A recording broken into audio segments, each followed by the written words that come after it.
Assalamualaikum students, how are you all? I hope you all are fine. So students, today it's your lecture science class 7 and it's your lecture number 4. We will discuss today unit number 7 natural resources. इस unit में हम natural resources जो हमारे पास होते हैं air, water, light, ये different type of natural resources होते हैं बेटे. इसमें जो चैप्टर नंबर 15 है उसमें डिस्कस करेंगे हम स्कैर्सिटी ऑफ वाटर, पानी की किल्लत को. तो नेचुरल रिसोर्सेज, पानी इज द नेचुरल रिसोर्स. तो पानी की जब किल्लत हो जाती है, स्कैर्सिटी हो जाती है, तो उसके क्या क्या इफेक्ट्स होते हैं और पानी की इस यूनिवर्स में क्वांटिटी क्या है, ये हम डिस्कस करेंगे अपने इस चैप्टर में. तो बेटे the essence of your chapter is to recognize the importance of the water in our lives. And we will discuss some important points in this chapter are water as a natural resource, water cycle, sources of water, पानी हमें किन किन sources से मिलता है, and effects of scarcity of water.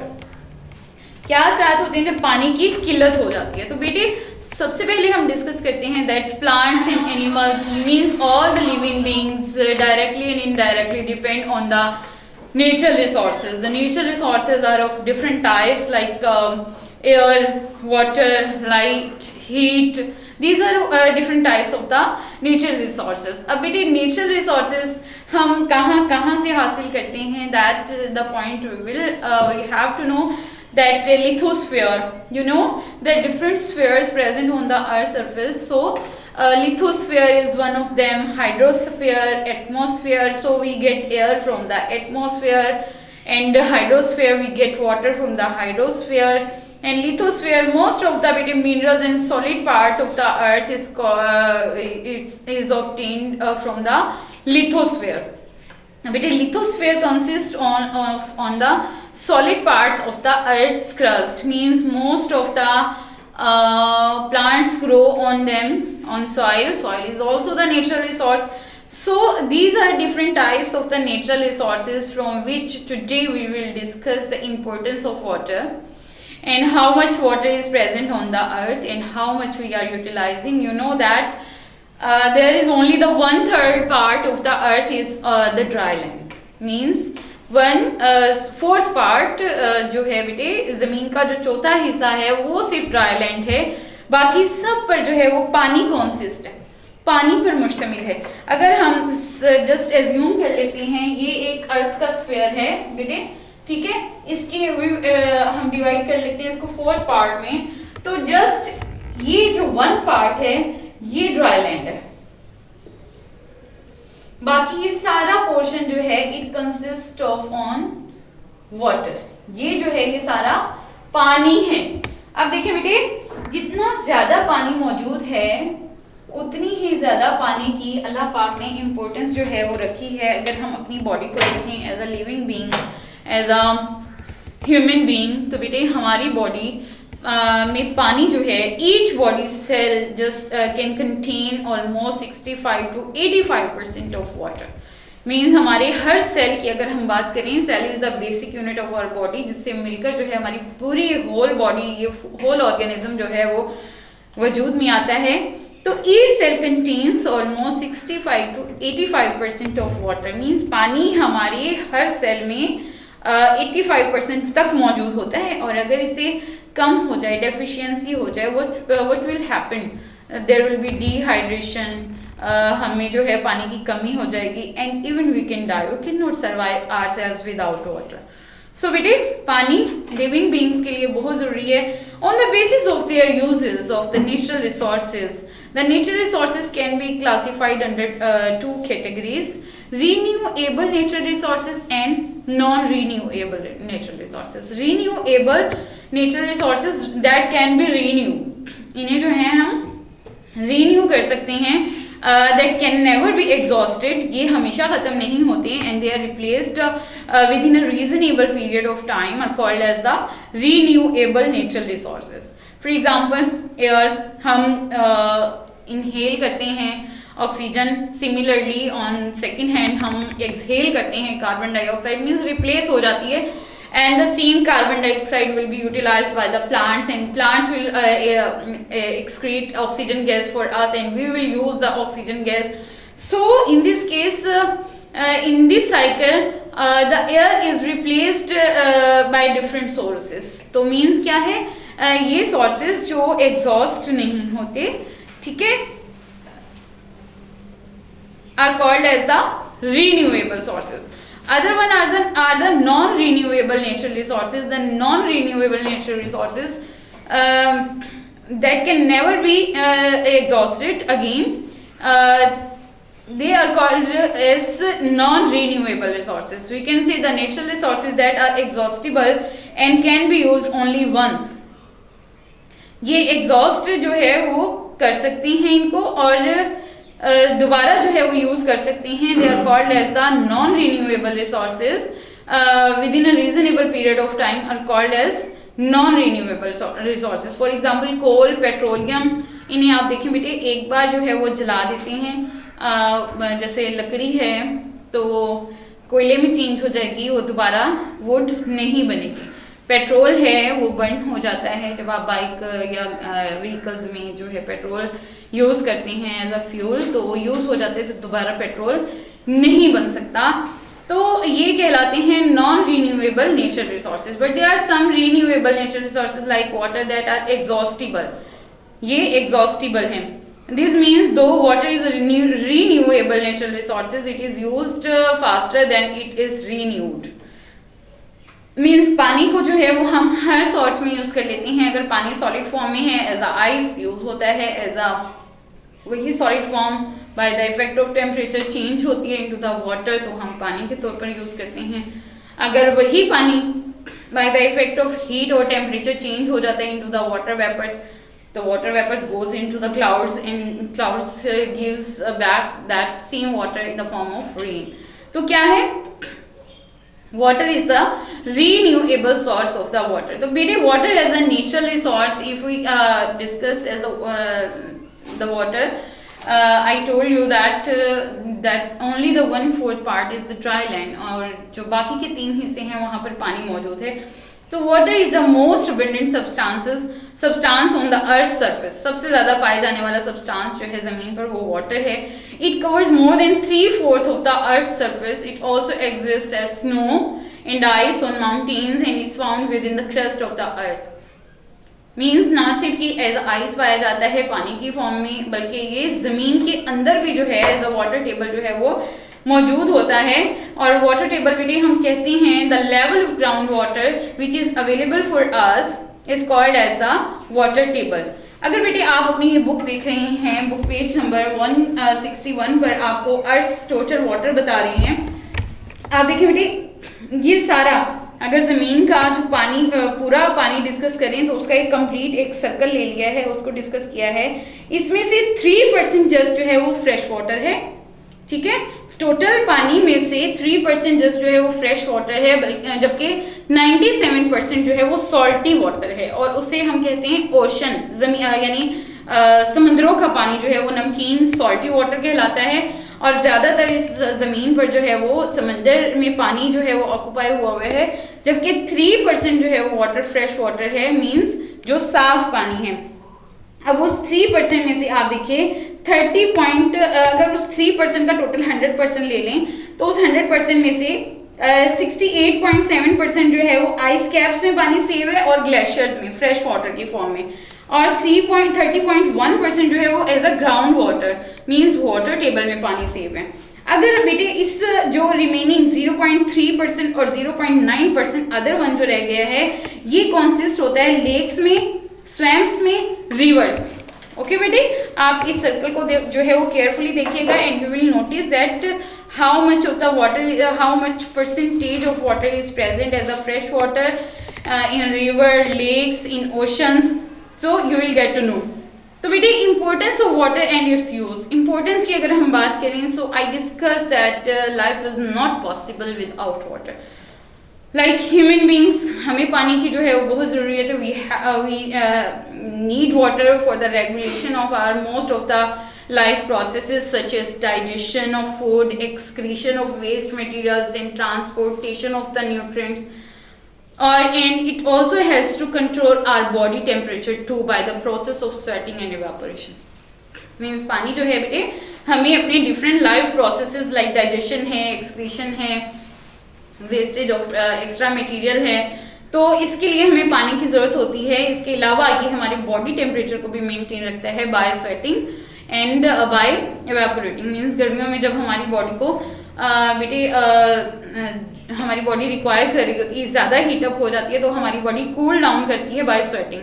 हमें जो है वो पसीने की फॉर्म में वाटर वेपर जो है वो एक्सक्रीट होते हैं और वो हमारे बॉडी टेम्परेचर को जो है वो नॉर्मल करने में हेल्प आउट करते हैं। इसके अलावा all living organisms contain large amount of water in their body, so we can say that water is important for sustaining life. As I told you that almost each cell contains almost about 65 to 85% of water. Besides this, water is useful to us in many other ways. For example, other ways agriculture में पानी use हो रहा है, ठीक है, ज़राअत में use हो रहा है, क्रॉप प्रोडक्शन के लिए पानी जो है वो यूज हो रहा है, इंडस्ट्री, बहुत सी इंडस्ट्रीज जो हैं वो रन कर रही हैं। अब अगर क्रॉप प्रोडक्शन में हम लेते हैं बेटे, ground water and surface water are use for irrigating the fields. Different types of fields को इरीगेट करने के लिए, सैराब करने के लिए, उनकी आबाशी के लिए हम ग्राउंड वाटर यूज करते हैं और इसके अलावा सरफेस वाटर यूज करते हैं। तो बेटे क्या होगा अगर पानी क्रॉप्स को नहीं दिया जाएगा, इरीगेशन नहीं होगी, what will happen, there will be drought. क्या हो जाएगा, खुश्क साली हो जाएगी, पानी नहीं होगा, जमीन बंजर हो जाएगी, फर्टाइल नहीं रहेगी, क्रॉप्स ग्रो नहीं करेंगे, प्लांट्स ग्रो नहीं होंगे, हमारी फूड पैदा नहीं होगी, हम खाएंगे क्या, हम जब कुछ खाएंगे नहीं तो क्या होगा, हम अपना सरवाइव नहीं कर सकते। तो मीन्स पानी जो है वो एग्रीकल्चर में भी इस तरह से इंपॉर्टेंट है कि we directly and indirectly depend on the agriculture for our survival. So for industrial use, industry में कैसे यूज होता है पानी, जो है डिफरेंट पर्पसेस के लिए यूज हो रहा है इंडस्ट्रीज में। Most of the industries take out ground water जो है वो यूज कर रहे हैं और सरफेस वाटर भी। The demand of water has increased in recent areas because of the rapid growth of the industries जैसे जैसे बढ़ रही हैं तो क्या है, डिमांड ऑफ वाटर भी इंक्रीज हो रही है। डोमेस्टिक यूज आप क्या करते हैं, we use water in our sanitation system, in our for washing clothes, for bathing, for drinking, for cooking. So means we use water in our domestic style in various ways. For example, either water is normally generally gets to our homes in two ways. First is either it is delivered by the water and sanitation agency. पानी जो है हमारे घरों में supply हो रहा है to type से। जैसे एक तो गवर्नमेंट की तरफ से सप्लाई हो रहा होता है सैनिटेशन एजेंसी के थ्रू, और people take their own water from underground source, या लोग जो है वाटर पंप के जरिए अपने घरों में ही जो है वो पानी अंडरग्राउंड वाटर टेबल से पानी जो है वो हासिल करें। Water is delivered to homes is called as the public supplied, जो गवर्नमेंट की तरफ से सप्लाई किया जा रहा है, सैनिटेशन एजेंसी की तरफ से सप्लाई किया जा रहा है, उसे पब्लिक सप्लाइड वाटर कहते हैं। और जो पानी घरों से लोग अपने वाटर पंप की हेल्प से अंडरग्राउंड वाटर को यूटिलाइज कर रहे हैं, that is called as the self supplied water. Means there two types of the supply, one is the public supplied and other one is the self supplied. तो बेटे अगर आप देखिए डायग्राम बुक पेज नंबर 162 पर आपको water distribution system दिखा रहे हैं। एक सिटी में वाटर क्लियर वेल्स हैं, क्लियर वेल्स बनाए जाते हैं बेटे, उन वेल्स से पानी जो है वो निकाला जाता है थ्रू द पंप्स, फिर एक स्टोरेज टैंक में वो पानी स्टोर कर लिया जाता है। स्टोरेज टैंक से डिफरेंट टाइप्स ऑफ कैनाल्स जो हैं वो निकाली जाती हैं, जो डिफरेंट घरों को, इंडस्ट्रीज को, डिफरेंट एरियाज को जो है वो वाटर सप्लाई कर रहे हैं। एरो हेड्स आपको शो कर रहे हैं कि पानी जो है वो किस तरफ से किस तरफ मूव कर रहा है। The next topic is the different forms of the water. पानी की डिफरेंट फॉर्म्स क्या है? You all know that water exist in three forms, solid, liquid and gas. Water exist into three forms, solid, liquid and gas. So बेटे in nature water can exist in free as well as in combined form. In free state water occurs as solid, liquid and gas. The solid form of water हम snow की example लेते हैं, liquid water की example लेते हैं और gas में water vapours की एग्जांपल लेते हैं। तो बेटे अगर आप देखिए liquid form of water is present in oceans, ocean वगैरह में पाई जाती है, लेक्स में पानी मौजूद होता है, रिवर्स में and as well as underground water. और अगर सॉलिड की एग्जांपल है तो आइस कैप्स में, ग्लेशियर्स में जो है as a in the form of solid form of water जो है वो मिलती है हमें। और अगर गैसियस स्टेट में लें, the gaseous form water vapours is present in the air around us. तो पानी जो है इर्द गिर्द हमारे एटमॉस्फेयर में मौजूद है in the form of water vapours, in the form of gas state. At different temperature, these three states or states of water exist. Also, these three states can be interchanged. ये three states बेटे interchange कर दी जाती हैं into the next other forms. अगर हम देखें बेटे like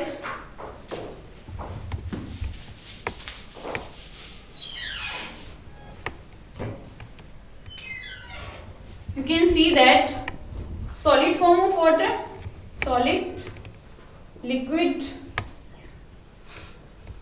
and gas.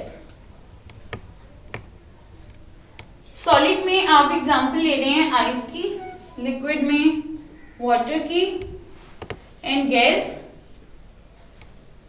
Water vapours.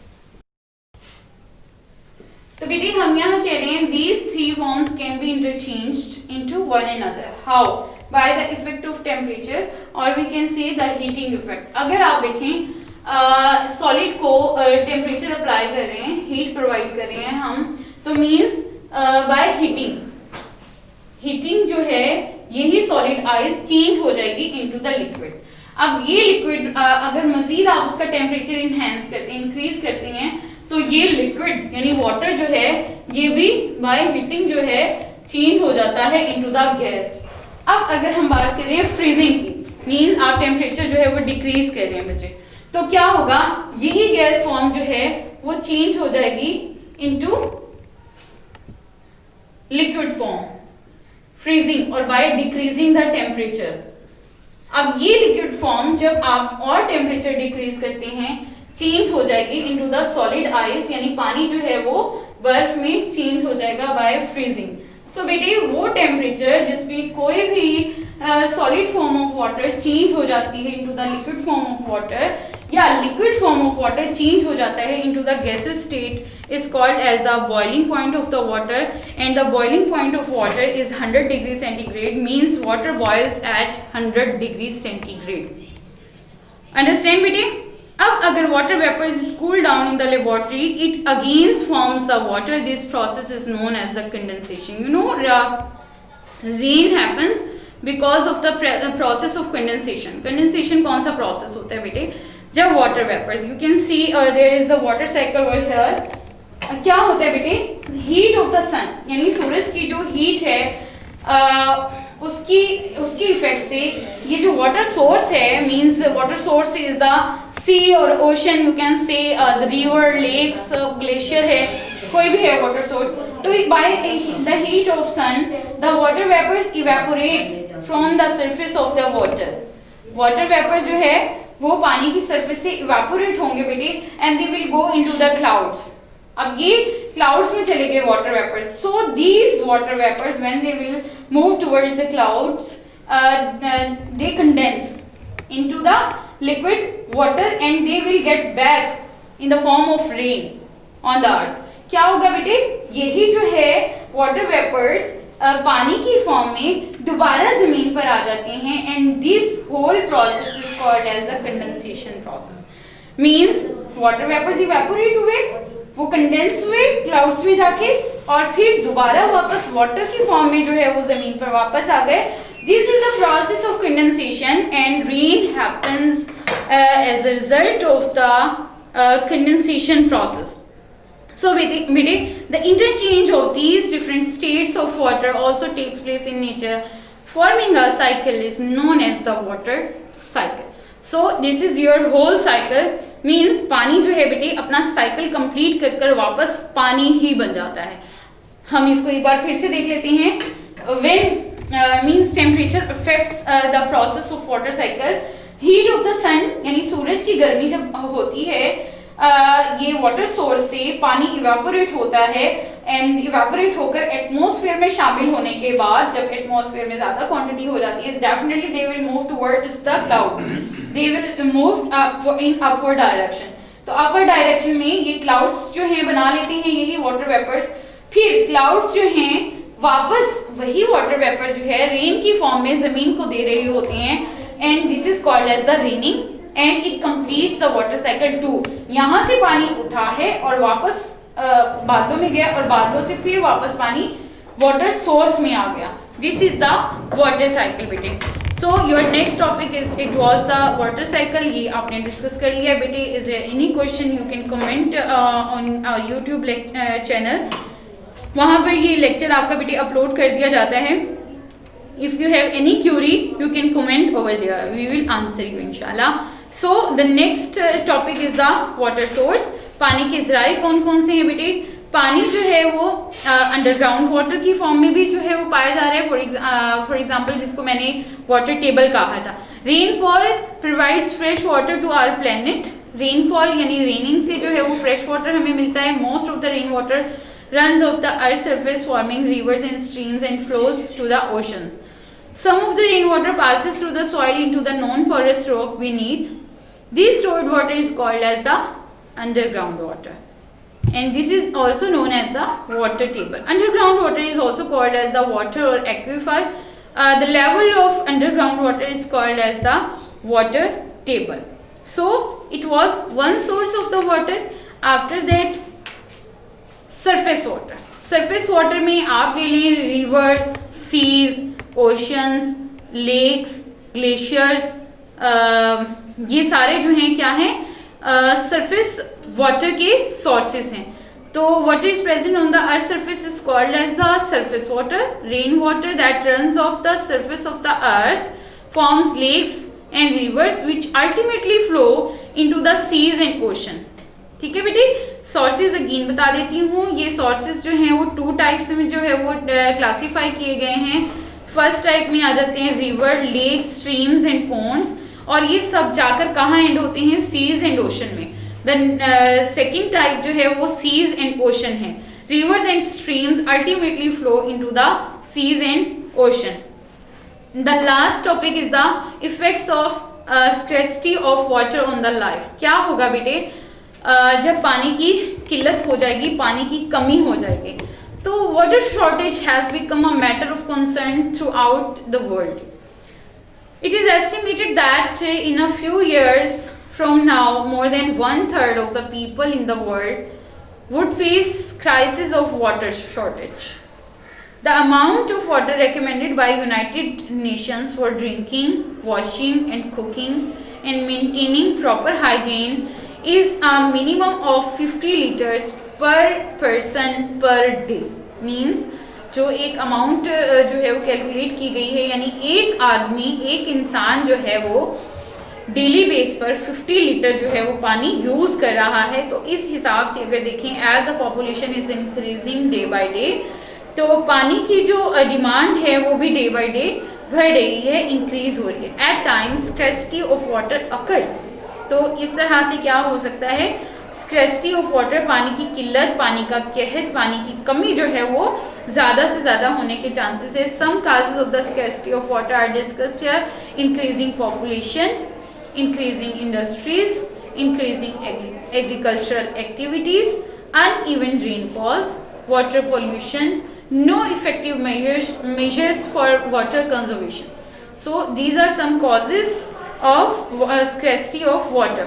तो इंक्रीजिंग पॉपुलेशन, जैसे उन्होंने जो है एक सर्वे के अकॉर्डिंग पर पर्सन जो है 50 लीटर पानी जो है वो कैलकुलेट किया है। तो जैसे जैसे पॉपुलेशन इंक्रीज हो रही है तो पानी की डिमांड बढ़ रही है। इसके अलावा लोगों को न सिर्फ पीने के लिए पानी चाहिए बल्कि अपने सर्वाइवल के लिए ह्यूज अमाउंट जो है वाटर की वो रिक्वायर्ड होती है for the construction of the building. उन्हें रहने के लिए घर चाहिए, ठीक है। ऑफन इस पर्पस के लिए ग्राउंड वाटर जो है वो यूज हो रहा है। तो ग्राउंड वाटर यानी वाटर टेबल में भी जो है वो कमी हो रही है।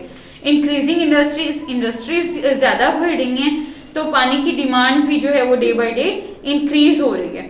Increasing agricultural activities due to the population, जैसे आबादी बढ़ रही है तो एग्रीकल्चर की डिमांड जो है यानी क्रॉप प्रोडक्शन की डिमांड जो है वो इंक्रीज हो रही है। जितनी ज़्यादा क्रॉप प्रोडक्शन हो रही है पानी भी उतना ही ज़्यादा रिक्वायर होता है। तो क्या है, एग्रीकल्चरल एक्टिविटीज इंक्रीज हो रही हैं, तो so for irrigating crops farmers need more water. Uneven rainfalls around the world, there are some places that have excessive rainfall every year and some areas have low rainfall. So this uneven rainfall causes floods, यानी ऐसे areas बेटे जिनमें ज़्यादा बारिश हो रही है वहाँ पर जो है वो फ्लड्स आ जाती हैं, और this uneven rainfall causes floods in some areas and droughts in some other areas, यानी जिन एरियाज में कम बारिश हो रही है वहाँ ड्रॉट जो है वो फेस करना पड़ता है। So desert areas having a very low rainfall face the acute problem of the water scarcity. Next is the water pollution. Water is polluted by domestic sewage. हमारे जो घरों के हम अपना गार्बेज वगैरह साफ पानी में थ्रो कर देती हैं, तो क्या है, पानी जो है वो पॉल्यूट हो रहा है। इंडस्ट्री जो अपना chemically mixed water, toxic water जो है वो रिलीज कर देती है फ्रेश वाटर सोर्सेज में, तो उससे भी पानी जो है वो पॉल्यूट हो रहा है। फिर यही इंडस्ट्रीज और factories they pour harmful industrial waste into the river water. This further reduces the availability of fresh water. The last one is the no effective measures for the water conservation, means पानी को conserve करने के लिए proper जो है वो measures use नहीं किए जा रहे।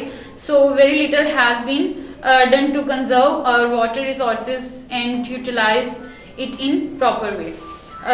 Next is the conservation of water. अगर पानी को हम कंजर्व करें तो बेटे उसके क्या क्या फायदे हैं, and as a human being हमें जो है पानी को कंजर्व करने के जो है वो मेथड्स यूज करने चाहिए। Conservation of water means careful and economical use of water, means हम पानी को वेस्ट नहीं करें और जितना हो सके पानी एहतियात से यूज करें। It means we are conserving water. Our country is still not in the water stressed category, but if we do not take care of our water resource, it may soon lead to crisis condition. अभी जो है हमारी country में water यानी desiccation of water, deficiency of water को हम face नहीं कर रहे, लेकिन अगर हम अपना इस्तेमाल जो है वो या पानी को कंजर्व करने के मेथड्स यूज नहीं करेंगे तो मे बी हमें ये जो है वो कंडीशन भी फेस करनी पड़ सकती है। So some of the methods of water conservation are as follows. हमें पानी को कंजर्व करने के कुछ मेथड्स यूज करने चाहिए। Mismanagement of wastage of water में takes place at the individual level, means आप ब्रशिंग कर रहे हैं, कपड़े धो रहे हैं, फेस वॉश कर रहे हैं, शेविंग कर रहे हैं और आपकी टैप जो है वो ओपन है, तो means you are wasting the water. तो इस सिलसिले में आपको अवॉइड करना चाहिए। हमें पानी जो है वो रिसाइकलिंग के मेथड जो है वो यूज करने चाहिए घरों में भी। For example water used in cleaning utensils can be used to water plants, means जो हम किचन में बर्तन धोने के लिए पानी जो यूज करते हैं उसी को हम प्लांटिंग के लिए यूज कर लें, मीन्स गार्डन में पानी देने के लिए यूज कर लें, बजाय इसके हम ड्रेन्स में उसे वॉश आउट करवा दें। और उसके अलावा डैम्स जो हैं वो बनाने चाहिए ताकि पानी जो है वो कंजर्व करें, और it helps to store flood water for using for the use during the dry periods. और इसके अलावा we can prevent water pollution by not allowing domestic sewage into the water sources. हमें जो है वाटर सोर्सेज में domestic sewage जो है वो डायरेक्टली इंट्रोड्यूस नहीं करवाने चाहिए, हमें उसका भी एक प्रॉपर मेथड यूज करना चाहिए। उन्हें वेस्ट करने का एक स्पेशल एरिया या कोई टैंक या कोई भी स्टोरेज जो है वो बनाएं, वहां पर जो है वो वेस्ट वाटर जो है वो थ्रो करना चाहिए। A farmer using water in the field can also use water economically by drip irrigation method. Drip irrigation method के जरिए क्या होता है बेटे, इरिगेट किया जाता है बाय फॉर्मिंग द ड्रिप्स, और इससे पानी जो है वो इधर उधर खेतों से ज़ाया नहीं होता बल्कि डायरेक्ट जो है वो प्लांट्स को और सीड्स को जो है वो यूज करने के लिए अवेलेबल होते हैं। Most of the rain water just flow away, बहुत सा बारिश का पानी जो है वो भी बहकर वेस्ट हो जाता है। This is the wastage of precious natural resource. We should know that rain water can be used to recharge the groundwater. This process is called as the rainwater harvesting. So good habits जो हमें adopt करनी चाहिए. Turn off the taps while brushing. Mop the floor instead of washing. हमें फर्श जो है अपने घरों के फ्लोर धोने की बजाय उसे मॉपिंग करना चाहिए, गीले कपड़े से साफ करना चाहिए. Plant trees in your locality. अपने एरिया में हमें ज़्यादा जो है वो ट्रीज प्लांट करने चाहिए. Check the taps and get them repaired if they are leaking. अगर आपके घरों में जो टैप्स हैं वो लीक कर रही हैं तो आप उन्हें चेक करवाएं एंड रिपेयर करवाएं. Natural distribution of water in Pakistan. Pakistan lies in the subtropic arid zone and most of the country is subjected to semi arid climate. अब बेटे अगर हम देखें average annual precipitation is estimated at 494 mm but is uneven over much of the Indus basin. It reaches up to the 1500 mm in the north.